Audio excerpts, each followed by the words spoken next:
Welcome everyone to Wrasslin Raw!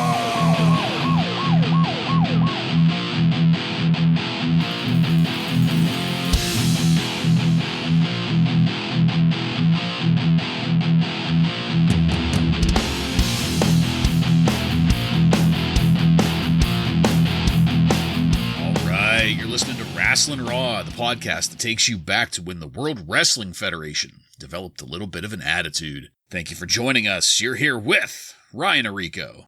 We're returning now, ladies and gentlemen, to Cincinnati, where we have reestablished our live satellite feed. No, sorry, we don't have it. Joe Giammatteo. I ain't no sexy boy. I'm the one and only Jason Bartlett, and we're going to examine WWE history, one episode of Raw at a time. In this episode of Wrasslin Raw, we're going to be talking about the Raw that aired on November 4th, 1996. This Raw was recorded at the War Memorial Coliseum in Fort Wayne, Indiana, and features Vince McMahon and Jerry the King Lawler on commentary. Are you guys ready? I'm ready. Ready. All right, then, let's get into it. Stone Cold Steve Austin and Bret Hart were live last week. Stone Cold lost his mind and beat some people up. Tonight, Kevin Kelly is at the home of Brian Pillman, and Stone Cold Steve Austin is coming to dinner. On the topic of friendship, though, because that's always the burning question around here, Shawn Michaels and Psycho Sid will be facing each other at Survivor Series, but will be teaming up together against Owen Hart and the British Bulldog next week. Tonight, they'll go face-to-face on Monday Night Raw. And from suburban Cincinnati, Kevin Kelly is at Brian Pillman's home. Stone Cold Steve Austin has threatened to show up. Pillman is there. He is immobile and very tense. Kevin Kelly will be grilling Pillman with the relevant questions. And I just want to throw this out here to our listeners at the top. The Pillman Stone Cold angle here is pretty much the main thread of the evening, and this episode of Monday Night Raw, the format of it dips in and out of it just throughout the entire episode, and we decided that while we will touch on it as it happens here in real time during the episode, we're going to reserve the bulk of the conversation about the angle for after it's all said and done, before moving to highlights and lowlights. It's something that's big enough that deserves a total sequence all of its own. With that being said, though, we will go now into our first match of the night. Goldust with Marlena, Hunter Hearst Helmsley, Mr. Perfect, Crush, and Clarence Mason versus the Stalker Barry Windham with Marc Mero, Sable, Rocky Maivia, Mark Henry. It's going to end in a double disqualification in 5 minutes and 32 seconds. Marlena was looking fantastic here as usual, and my goodness, what a clusterfuck of individuals. My first note rolling into this. Goldust came out looking good, seemingly a fair amount of crowd noise there, but crickets for the fucking Stalker, though. Nobody seemed to give much of a shit at all. The first thing I noticed there, though, is that the Stalker did not have his face painted. He was wearing orange camo pants and a WWF t-shirt. Vince was calling him Barry Windham, just point blank. It's so crazy. You could hear them giving up on the Stalker in real time. Yeah. The bell rang while everyone was still at the outside fighting, having met up out there, and this match wasn't even 4 seconds in when it went to split screen. This was with Doc Hendricks giving us the update that Stone Cold has left wherever he was at and is in his car and is on his way to the Pillman household. Stone Cold is there on the phone, so not only is this a split screen, it's also a call-in. In the ring, I've barely been able to pay attention to the match. We didn't get many action shots because just as much time was being spent focusing on the people around the ring. Keep in mind there's fucking 10 of them. Vince warns Steve Austin that Pillman has friends and support there with him. Austin counters that he's got a 6-pack of whoop-ass riding shotgun. Fucking loved that line. Back in the ring, Barry Windham got a face of cigar smoke while putting a figure 4 leg lock on Goldust. Jerry Lawler decided to leave commentary and go stand around outside the ring with the rest of his Survivor Series team. Goldust gave Barry Windham, the Stalker, a big old smooch, which was enough to send Windham flying to the mat. And can I please just point out the irony here? You have Barry Windham, the Stalker, going up against Goldust, who for a length of time was Razor Ramon's Stalker. Interesting tidbit there of wrestling history. We broke to commercial and talk about a blast from the past, man. I had completely forgotten about these. It's the black and white video of Stone Cold Steve Austin walking through what looks like an abandoned warehouse. He's shit-talking Bret Hart. Some of the lines that Stone Cold were laying down here were great. Things like the pretty boy Shawn Michaels kicked Bret's ass back to Canada. Stone Cold is going to take out 7 years of frustration on Bret Hart's ass. That was good shit, pal. Back in the ring, the Stalker and Goldust continue this mediocre match until they both put themselves sloppily over the top rope. The unofficial lumberjacks close in and things get all mixed up as the referee has enough of it and calls for the bell. Vince repeats, "Action all over the place." And he is correct. This just kept going, and none of it really looked good. It was pretty cool to see Rocky Maivia do some work, just a little bit, and Mark Henry, too. Guys, like so many other matches we've seen lately, this one was pretty much a non-starter because it acted like a background for the rest of the stories going on around it. And while you can tell it's trying to get us excited or interested in the upcoming Survivor Series match between all of these guys, it is abundantly clear that there is only one story that matters right now, and it does not involve anybody here in the ring. Ryan, what did you think of our show opener?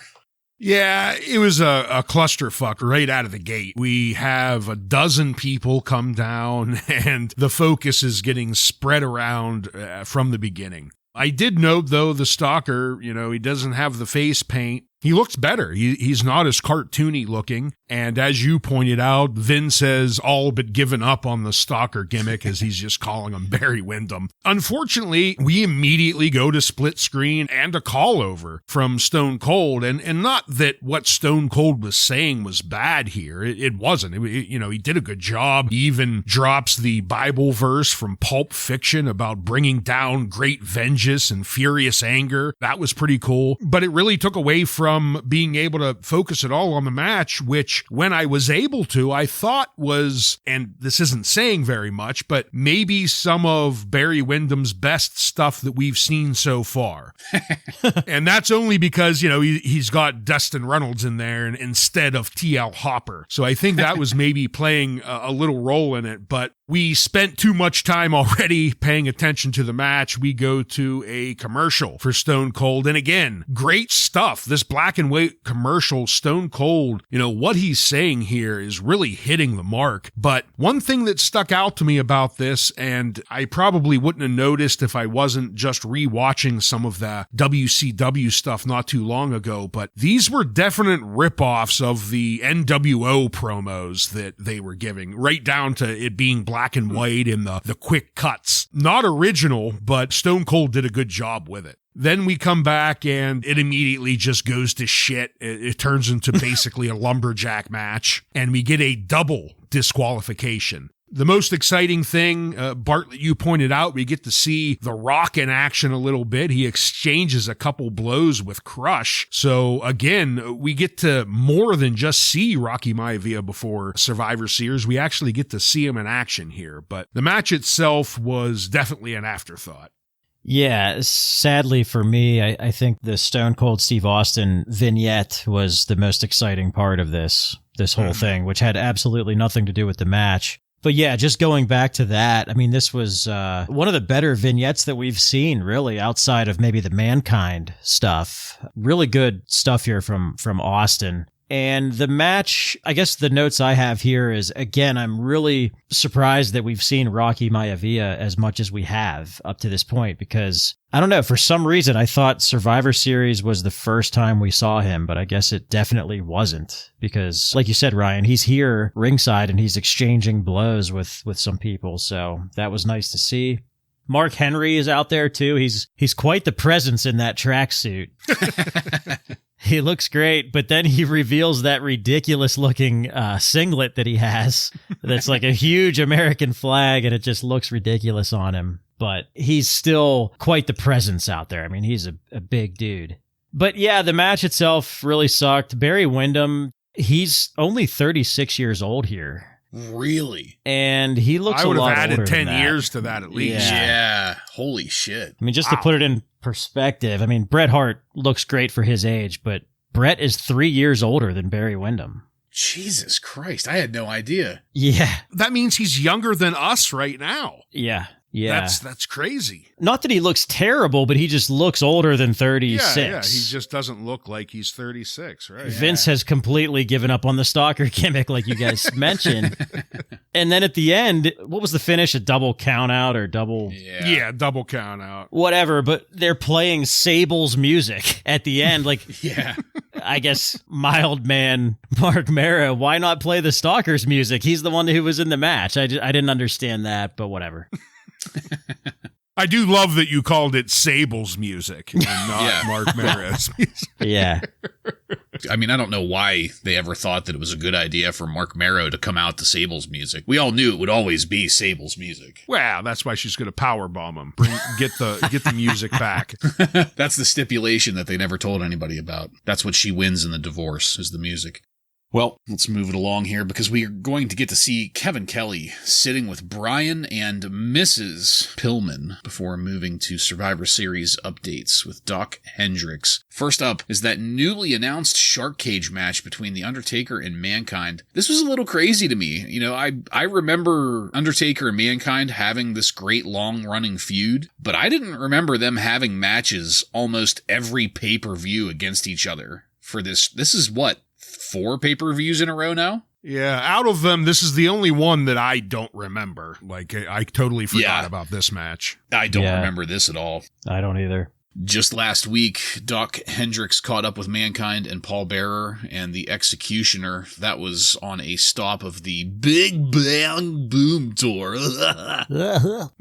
Mankind did the talking. The Executioner looked like some Dungeon of Doom shit there in the background. But the Undertaker interrupted, a disembodied voice that also affected the lighting of the entire arena, threatening the 3 individuals previously mentioned, and then presenting them with an effigy of Paul Bearer strung upside down in a cage.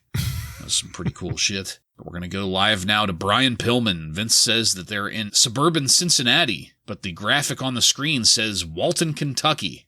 Well, Cincinnati's right on the border. I see. Right on the border, so that makes sense. Things are quite tense there. Kevin Kelly asks Pillman about his leg, but Pillman doesn't want to talk about that. Pillman drops the line that this is no longer business, this is personal in regards to Steve Austin. Kevin and Pillman and Melanie all freeze in place as Vince McMahon awkwardly interrupts them to stammer a little bit about how Stone Cold Steve Austin is circling the neighborhood. Frankly, Vince McMahon was the worst part about this. But things got really fucking entertaining when Vince asked Pillman if Pillman felt like a victim in his own home. Pillman goes off the rails, yelling that Austin 316 is going to meet Pillman 9mm. Block. Kevin Kelly starts going, oh my God, as Pillman racks the action on his handgun, and I popped my ass So did I. off. That was fucking great. And that line was just perfect. Kevin Kelly, too. Yeah. Gold star. Yeah. Somebody there in the background starts yelling, he's out there now, man. Steve Austin's out there now, man.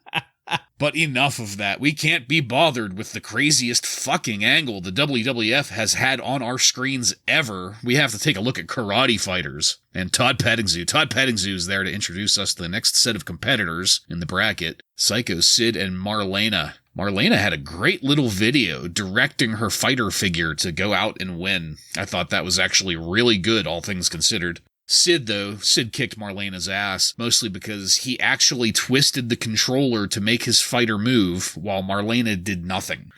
But coming back to the Pillman residence, Austin is there outside getting jumped by 3 guys while a camera crew films it. These must be the friends that were mentioned earlier. Austin tears one guy's shirt, he throws the other into a kiddie pool before jacking a garbage can into the other guy's nuts. Austin puts one guy's head into the car door and shuts it while throwing a steel radio flyer wagon into the other guy's face. They're both down when Austin goes and starts walking around the house, Vince giving us a terrible play-by-play of all of this.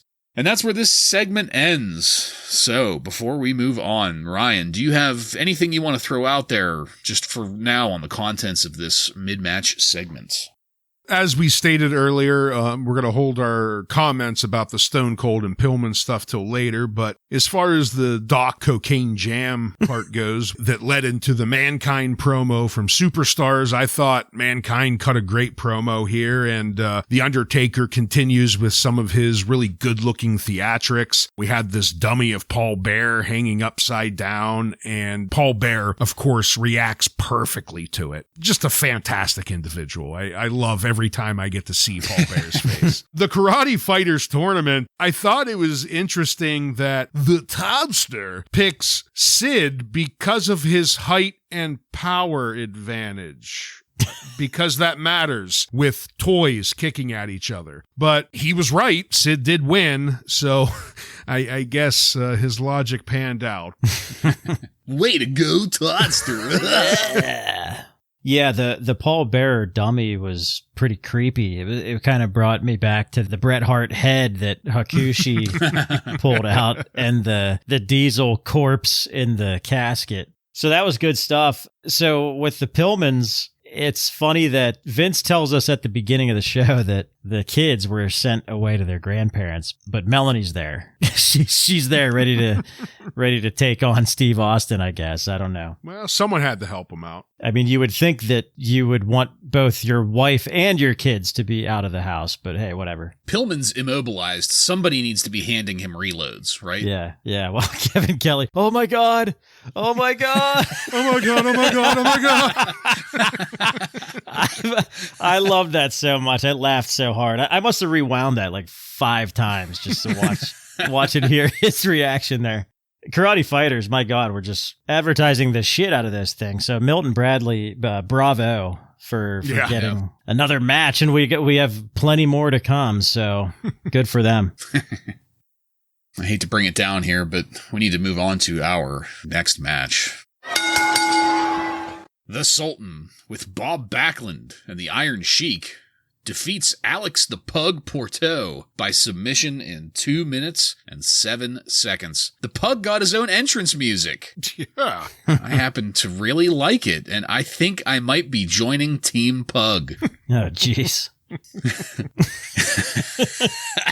And then, before anything else can happen, Bob Backlund gets on a microphone shouting about building a bridge to the 21st century. Ryan, I think you know what I'm going to say. He's on the mic, so Okay. that's a negative. He's really been putting a damper on his numbers ever since he joined this Sultan angle. Yeah. Well, I didn't know if his inspiring words about building a bridge to the 21st century might have got you or not, but No. just a second here. Mark that. Gotta keep the official tally going. Thank you. The Sultan got pyro, although not as much as Aldo Montoya still gets. The Sheik had a prayer rug that he almost left in the ring.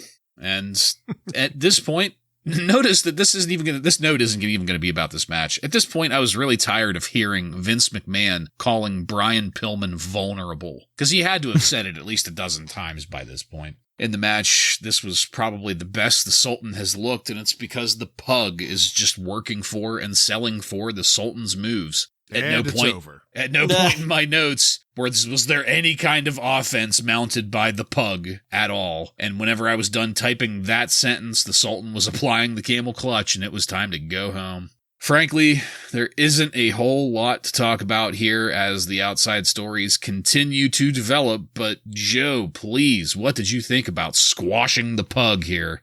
Yeah, you should remove yourself from Team Pug immediately. Aw, come on. This was ridiculous, the whole thing. The Sultan entrance is fucking ridiculous. They have this rug that they put down, and I'm not sure like what they're doing with it. It's unbelievably bad. It's an Islamic prayer rug. But it doesn't look like anyone knows what to do with it. Yeah, Well, the only person that knows what to do with it is the Sheik, because it's the Sheik. The Sheik is the only actual real person of Arabic descent there in the ring. But even him looks like he's never used one before.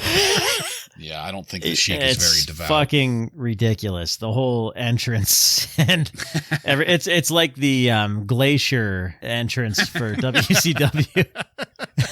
Sub-Zero. Just over the top, terrible. Probably took longer than the match. The actual shenanigans at the beginning. That's a definite. I mean, this is a superstars match. Let's face it. It's obvious. The only thing we care about is this whole Pillman Austin thing. So yeah, this was a waste of time.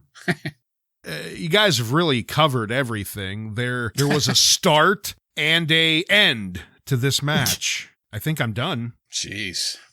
Just a little bit of work for the Pug, nothing? Well, I mean, come on. He was selling pretty well in there. Team Pug. I'll say I got a smile that the Pug got a proper entrance. I'm not sure why, because this was probably his biggest job out that he's had so far. But by damn, they gave him an entrance. Where is this show again? Fort Wayne, Indiana. Those poor people had to pay money for this.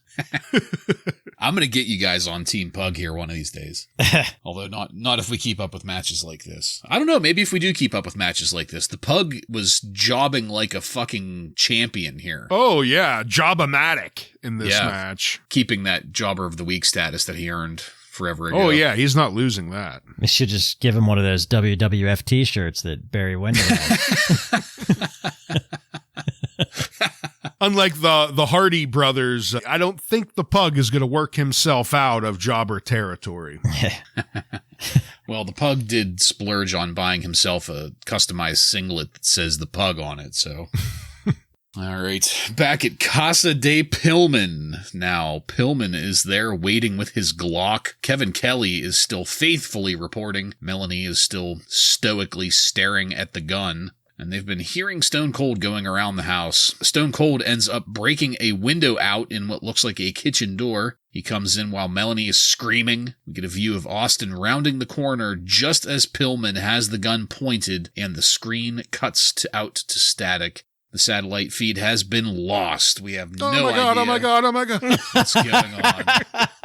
Thankfully, though, to salvage the situation, Jim Ross is there in the ring. He's here to introduce Psycho Sid to the crowd. Next out is Shawn Michaels, with the camera focused in on a little girl somewhat dressed as Shawn Michaels, and I just about pissed myself when Vince McMahon noted the contrast in innocence between a little girl who appears to be a Shawn Michaels fan and what's going on at the Pillman house. Way to just really, really milk it here, Vince. You could have brought up the contrast between the actual Shawn Michaels and the little girl. The last time somebody got jumped outside like that, it was Shawn Michaels from a bar. Platoon. There was a lectern or a podium or something there set up in the ring. When Michaels and Sid walked up to it, it looked like they were about to play the feud. JR asks some pointed questions about Shawn Michaels and the 17 powerbombs Sid treated him to almost 1 year ago. Shawn makes a comment about getting Sid out of the loony bin, prompting Sid to yell, "That's bullshit," and I fucking popped. Friendship is apparently on its last legs here. Sid mentions Jimmy the fucking Greek for some reason. This felt extremely forced and looked extremely fake as the podium just crumbled to pieces when Shawn touched it to move it out of the way. Vicious Luan. Vicious Luan indeed. But then I got confused as Jim Cornette and Clarence Mason together came down with Owen Hart, the British Bulldog, and Vader, with Cornette yelling about it should be Vader going for the title. Cornette came in yelling on a microphone, and there was a pretty decent pop for Cornette at the start of this, but then it just got dumb as Vader and Owen and Bulldog got in the ring, and it wound up setting up more fake friendship breakup drama. After a brief break to see classy Freddie Blassie watching a young boy dance to Shawn Michaels' music, we went back to the Pillman home, and there's a replay of what happened earlier with Stone Cold hurting Pillman's friends outside, the replay of Austin breaking in. There are no further updates other than to say that the authorities have been contacted. Joe, why does it feel like the championship title scene is going completely off the rails here? Well, because somebody has a gun at the Pillman household, someone's going to get blown straight to hell. Per Brian Pillman. So on the Pillman stuff here, Austin breaks in and Brian points the gun, and then we get to the static. I thought that was the end of the show before we watched this. Like, I thought that that's how the show ended, but there's going to be more at the Pillman house. And I was excited for that because for some reason my brain thought that was the end of the show, and it's not. So that's great. Jim Ross with these two guys, Sid and Shawn Michaels, I thought it was okay at first, but as soon as Jim Cornette and his camp come out, it's ruined immediately for me. So not that anything that Sid and Shawn were doing was great, but just as soon as Vader comes out, unfortunately for me, Vader should no longer be in the championship picture at all. Yeah. Based on what we've seen. So anytime he comes out there, I just immediately become uninterested. I didn't mind it at first, like you said, when Jim Ross first started. We're going to find out this isn't the case a little later, but it seemed like he dropped the heel persona and was just kind of being his normal self, asking questions. And he asks Shawn about if he has forgiven Sid for the multiple power bombs that he gave him just over a year ago, contributing to his brain damage. And Shawn brings up that he busted Sid out of the loony bin, much like the A-Team busting out Howling Mad Murdoch. He had to get Sid out of the loony bin, and Sid did not take very kindly to that. He flipped out, and in that rant called JR Fatso, the crowd was cheering for it. They loved it. But as you both pointed out, it went completely off the rails once, for some reason, Mason and Cornette are back together. I guess we're just going to forget about Mason stealing the Bulldog and Owen off of him. But the thing I found the most interesting was once Sid and Shawn cleared the ring and it was just them two left and they started looking at each other, staring each other down again, it ended with the crowd cheering Sid. I thought that was interesting. We have, babyface Shawn Michaels here, but the crowd seems to be on Team Sid for this. So yeah, The only way it would be better if it were Team Pug. I'm not going to let it go. But as much as I would love to keep talking about the Pug, we are going to move now into our final match of the night. Fake Razor with Fake Diesel, defeats the Wildman Marc Mero with Sable by pinfall in 7 minutes and 44 seconds. This episode of Raw is brought to us by the Raw magazine with Sunny on the cover, just in case anybody was wondering. There was not much crowd interest for the Mild Man here, and even less for Fake Razor. JR joined commentary and immediately started bitching.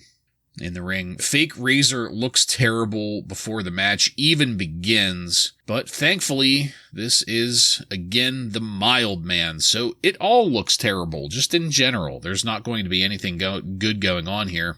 But then we get word that Kerwin Selfies is on site there at the Pillman house to give us an update on things. So, in other words, another phone call segment over the match. Again, it's just as well. This match is the drizzling shits.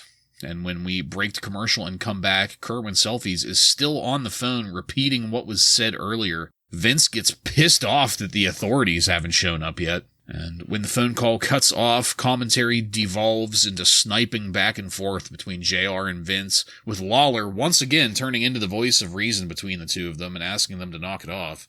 Just when I didn't think it could get any worse, Mr. Perfect and Hunter Hearst Helmsley come out just as we break to commercial for the Big Bang Boom Tour. We come back to more shitty action from both the Mild Man and Fake Razor. Vince makes comments about how the Intercontinental title was stolen from Marc Mero. I distinctly remember Mero volunteering the title, but hey man, whatever. And then we got to the finisher. It was decidedly fake and mild, and I did not feel as though anything of any importance had been accomplished in this match. Before we move to talking about the final part of Pillman's Got a Gun angle, Ryan, please, what did you think of our final match of the night? Wow, was it bad. We start off firework display for Marc Mero just looks absurd. It's so enormous, this firework display for such a unimpressive wrestler. I can't wrap my head around it. Vince asks JR, how can you ask hard questions when Pillman has a gun? As if these are related in any way. I guess he was just trying to distract us from the action, quote unquote, in the ring. But these two, man... Razor, when he's trying to sell for the mild man, there's some arm drags, and every one of them, you could just see him jumping forward into a somersault for every one of them. Yeah. Then there's a spot where the mild man, it's his turn to sell terribly. He gets Irish whipped into the corner and just slowly walks into the corner. Then fake Razor clotheslines him, and he doesn't react to it at all. Razor has to slowly push him with his forearm to the corner. It just was unbelievably bad, the wrestling between these two. And Marc's drop kick off the top rope, it looked bad. I mean, I couldn't wrap my head around how many botched moves were in this. And then the shit show at the end with Triple H coming down and causing the disqualification, or I'm sorry, not disqualification, but Marc Mero to lose. What a piss poor match. The only saving grace is at least Marc Mero had to job out yet again. I don't really have anything to say about the match itself. I think it was the complete drizzling shits. But I do have a few comments about some other things. I think that Sable, first off, I think she looks great in her blue dress. I like that better than her barbed wire black leather outfit that she had before. JR joins commentary, even though he's annoying as a heel. He did, to me, he brought up a couple good points during this match. He mentions that Steve Austin is obsessed with Bret Hart, and this is all about Survivor Series. So he reminds us that this Austin Pillman thing is all about Austin's obsession with Bret Hart. He also sort of exposes this whole angle. Him and Vince are arguing, and Vince is basically acting disgusted by this whole thing that's happening with Austin and Pillman. Yet there's a full crew at Brian Pillman's house with cameras and lighting rigs, and JR calls him out for that. He basically says, you sent the crew there, so why are you surprised that this is happening? Which basically exposes the whole angle, but I thought it was great and hilarious. Kerwin Selfies is completely worthless because he just tells us, he basically says he didn't see anything. And he's not interested in restoring the feed at all. Yeah. We're out in the sticks. He did not sound as though he cared in the least bit about any of the shit going on around him. We're out in the sticks. Vince, I don't know. I don't think we can really do anything. I didn't see anything. Goodbye. Completely agreed on that one. Like, they says they're out in the sticks, but meanwhile they're showing like exterior footage of this clearly suburban mansion with huge lighting rigs just outside of Cincinnati. I mean, or Walton, Kentucky, whatever. But I mean, they've been highlighting the urban area the entire night. All right, well, let's get down to this because we've got the final recaps of what has happened left here. And then when the feed gets reestablished, we see a group of guys restraining Pillman. Nobody knows where Steve Austin is. Vince asks repeatedly if anyone got shot. Austin breaks in one more time, though. The friends try to keep them apart, but Pillman is still waving the gun around and yelling for the friends to let Austin go so he can get what's coming to him. And the episode ends on that scene with Jerry Lawler's voice saying, "Somebody get the gun!"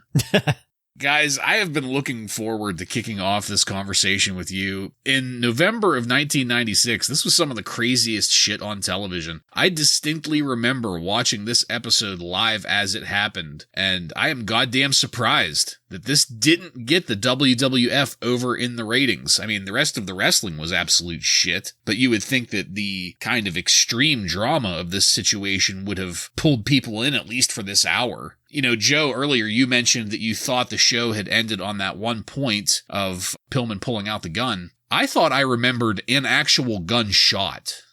from when this originally aired. And they make mention a couple times here towards the end of these segments, hearing some kind of explosion or some kind of sound. Vince McMahon mentions it. Kevin Kelly mentions it. And the way that I remembered it was there was a gunshot right like a split second after the screen had gone to static. And then because they couldn't see that it was the gun firing, they couldn't say directly that it was the gun firing, and they just kept on hinting at it over the course of the night. Vince asking if anybody's been shot, that kind of thing. And it made me think of the conversation that I think it was last week that we had, right? Where we were wondering what the Peacock is going to cut out. And if they would cut out anything, I could see them cutting out a gunshot. So, I mean, that's my takeaway from this whole angle, just aside from the whole just extreme and dramatic and truly unique and different thing they've got going on with this. We're still getting excited about it all these years later. It can't be denied that this was a fucking monument going into the Attitude Era. But Ryan, please get us started on just the Pillman gun angle and all the contents of this episode that we've kind of glossed over so far.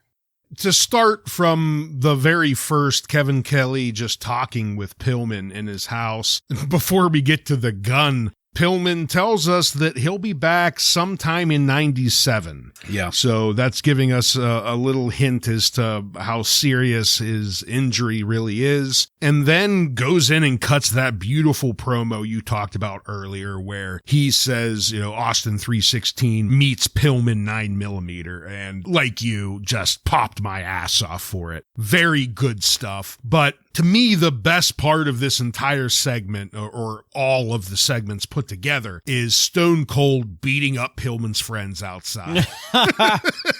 Just hilarious stuff. He tries to drown the guy in a kiddie pool. He slams a guy's head in a door. He throws a little kid's, what the fuck do you call it? Wagon? Wagon, yeah. yes. Throws a little flyer. kid's radio flyer at someone. That part was hilarious. And then we get to what this is all about. Pillman pulling out the gun as Stone Cold comes in. And Bartlett, like you, I remembered a shot right as the fuzz came up as well. But I don't know if that's just, one of those Berenstein Bear type things or, Yeah. I don't know. But I remember a gunshot, but I might be misremembering. But it's hard to deny the title shift that this entire episode did for the WWF. It changed it forever. This opened up a new door in wrestling that really has never been shut again. We've continued with these more serious storylines to today. What Stone Cold did here for the business, I know at the time a lot of people were upset about it, especially they were not long from being a very kid-friendly show. And even this episode itself, we have some gimmicks like the Stalker that really herald back to that shitty cartoony era of wrestling. But then we have this. And I definitely remember watching it live. It sticks out, very vivid memory, much like the Undertaker and Mankind Buried Alive match. It's just something that I think I'll remember forever because of what it did. I really can't say enough about the change that this is going to bring, and I'm excited for it. My first thought is to completely put Brian Pillman over. He was just fantastic through this whole thing. Not that Austin wasn't, but Austin sort of had it a little bit easier here because he got to beat up those random guys and wasn't really on screen as much when he wasn't beating up those guys. And Melanie too. I mean, Melanie is not a WWF superstar. Like, she's never been on TV before until here. She looks great. Just both of them in the house there. It seemed real. Just seeing them in their home like that. And now, as far as like the controversy behind this, I totally get it because, they do have a large audience of kids still at this time, especially like, remember guys, this is 8:00 now and not 9:00. So there's probably more kids watching. So I'm a little bit indifferent on the whole controversy part of it because, I mean, I've watched a lot of soap operas between my mom and having 2 older sisters growing up. They do this shit all the time. It happens all the time. But with wrestling, it's different because they're still kind of hiding behind the fact that it's a completely scripted show. So they kind of paint themselves in a corner when they want to get more edgy like this to try to beat out their competition. So I don't know. It's a fine line for sure for them, probably. But if anything, if anyone was pissed about this, it was probably more the sponsors like Milton Bradley than it would be USA Network, because USA Network at this time is probably like, look, we need to beat WCW. So do whatever you can to do that. But they didn't. They still did not beat WCW. I mean, I guess it didn't work, but what it did was it really launched them into the Attitude Era, for sure. Ryan, I think it was you that mentioned earlier about the Stone Cold vignette being a knockoff of an NWO vignette. Yeah. With that being said, they're deliberately trying to, if not blatantly copy, at least subtly copy what WCW is doing with this new reality-based approach to things. Do either of you guys think that this was, or at least maybe the creative approval of these types of segments, this segment especially, the gun segment, do you think it was maybe an overreaction, an overcompensation to get into reality-based storytelling? I suppose it could be, because, I mean, I think in the end, it served its purpose. It maybe went a little bit overboard. Now that you brought up about the maybe borrowing from WCW, I'm thinking back to what was happening right now with the NWO, and they were also dealing with similar, very realistic storylines where the Outlaws used a bat and assaulted. I forget how many people it was, but they had to bring ambulance in because they beat the living shit out of people with bats. It's kind of reminding me of that. I'm not saying again that they're just completely stealing the idea, but I think they're looking at what WCW is doing and they're saying to ourselves, how could we top that? They are obsessed with WCW. So Nitro ran from 8 o'clock to 10 o'clock. WWF changed Raw this night to 7:57. So they're trying to get people to tune in and stay there. Yeah, using this type of an angle, now that they're using this new format, by the way, it's great when they have a good angle like this, but then everything else just becomes filler. It really struck me. I mean, there wasn't even a lead in to something this, I'm going to say extreme, but Joe, I definitely take your point about soap operas and shows having shit like this in them all the time. I mean, I loved watching Law and Order as a kid, and I still do. It's full of fucking guns and shooting and stuff. And yeah. So it's not like the gun specifically is anything special, but like you said, in terms of wrestling, it's special. There's always been these weapons being used in some form or another between heels and baby faces. You go back to the 80s, Papa Shango was casting curses on people. But then, that's not too big of a leap, though, to get to baseball bats. Ryan, like you were saying with the NWO, like that's a pretty logical step. If we're going to go reality based, if we're going to get a lot more violent, but in a socially acceptable kind of way, and still kind of unique way, baseball bats is pretty good. Baseball bats is very wrestling. But it seems like the WWF here just completely skipped over any kind of build or any kind of, I don't know what you even want to call it, tense buildup. They did a week and a half of talking about Austin going to Pillman's house, and it goes straight to attempted murder with a fucking firearm. It kind of is back to last week, like we were talking, where instead of cranking it to 11, they went to 15. Yes. Great way of putting it. The other thing I thought about, let me ask you guys a question. Between Austin and Pillman here, technically they're both heels, right? Mm-hmm. Yeah. But in this situation, who's the baby face and who's the heel? Like, who's the good guy, who's the bad guy? It's very confusing. Because you would think it's Pillman. He's the injured guy. Right. Stone Cold's the one coming in and invading his home. But the reaction from Vince and the King is, oh my God, Pillman has a gun. He's the bad guy. Right. So, yeah. Very confusing on that angle. Confusing, but kind of in a good way here. Yeah, not necessarily bad, correct. And it'll be interesting to see where they go from here. Like, something tells me that our favorite saying, we'll pretend it never happened. Yeah. That may happen. I don't know. Especially because we only have 1 week between now and Survivor Series, right. And I would guarantee it gets dropped by Survivor Series. Right. Yeah, they don't want anybody thinking that there might be a gun involved in Austin's match or something like that, or Pillman showing up to the venue with a gun. You know, they don't want anybody thinking that might even be a remote possibility. Yeah. I think it's funny because that pretend it never happened thing, you know, that's such a great point, because that's going to be the extreme of it. You know, we're going to probably watch next week, and I haven't watched ahead. I don't know what they're going to say or how they're going to talk about this or how they're going to deal with this, but I'm predicting that they're going to milk everything they possibly can out of it for 1, maybe 2 episodes. And then it's like it never happened. Mm-hmm. But they're really going to fucking milk it. And I mean really, to the point of being obnoxious, milk it before pretending like it never happened. I will put figurative money down on it. The next time I see you guys, I will buy you a beer if I am wrong on this one.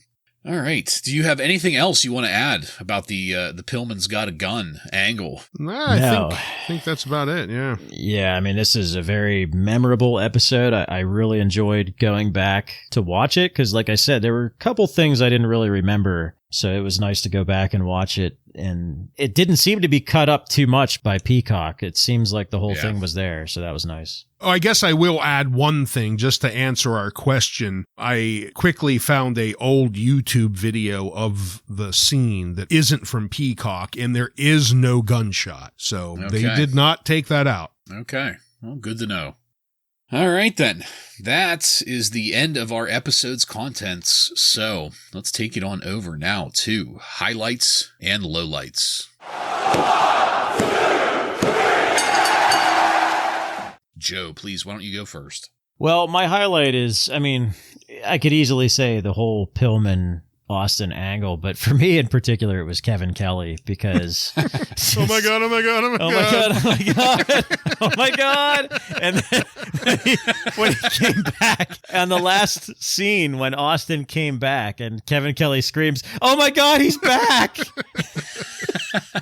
I loved it. So Kevin Kelly gets my highlight, and my low light is Marc Mero versus Fake Razor. I can't believe they're still doing this shit with Fake Razor and Fake Diesel. It's absolutely terrible. Yeah, both are going to closely relate. My highlight is just the whole Pillman Stone Cold angle. It marks a new beginning for the WWF, so it's hard to not make that the highlight. And my low light, easily, the Mild Man versus Fake Razor. Everything about this sucked. The wrestling, the gimmicks, the commentary, everything. It was an easy low light. Yeah, we're going to mostly line up on the highlight here. I went with just broadly the Pillman gun angle. I was popping hard for every new segment in that story, except when Vince was ruining it with his input. For my low light, in what's listed online as being a 49-minute show, only 15 minutes and 23 seconds of this was wrestling. That means that we had 33 minutes and 37 seconds of content that was not. And if it wasn't for Pillman and Austin, that fucking channel would have been changed. So that's my low light. Joe, do you have any contemporary wrestling news from on and around November 4th, 1996 for us? Yes, I do. From the Wrestling Observer, Dave Meltzer obviously has quite a bit to say about the Pillman-Austin angle. He says, was it a good angle? Did it go too far? Was it offensive? It's a good angle if it works. Pillman and Austin's acting in the angle was very good. Other aspects, like Austin beating up the jobbers, was a little corny. Ryan, that was your favorite part. It was great. Yeah. It's new ground. It's dangerous ground in that they have created the environment, and WCW has as well, where absolutely nothing that goes on in the ring matters anymore. If you want to know about ratings for this evening, WCW drew a 3.4 rating, while WWF drew a 2.3 rating. Wow. Both shows drew a 2.8 during the quarter hour that went to static. So they were keeping up with Nitro then. However, after that, Nitro was drawing a 3.2 while WWF dropped to a 2.5. So the bottom line here is WWF was using this angle to hold viewers for the entire show, but they could not. Some unfortunate news For Mark Henry, he has suffered a leg injury during training, so his spot at Survivor Series will be taken by someone else. Can you guys guess who that would be? Ahmed Johnson. I wish. I don't know. You Marty wish. Jannetty? Jake Roberts. Ah.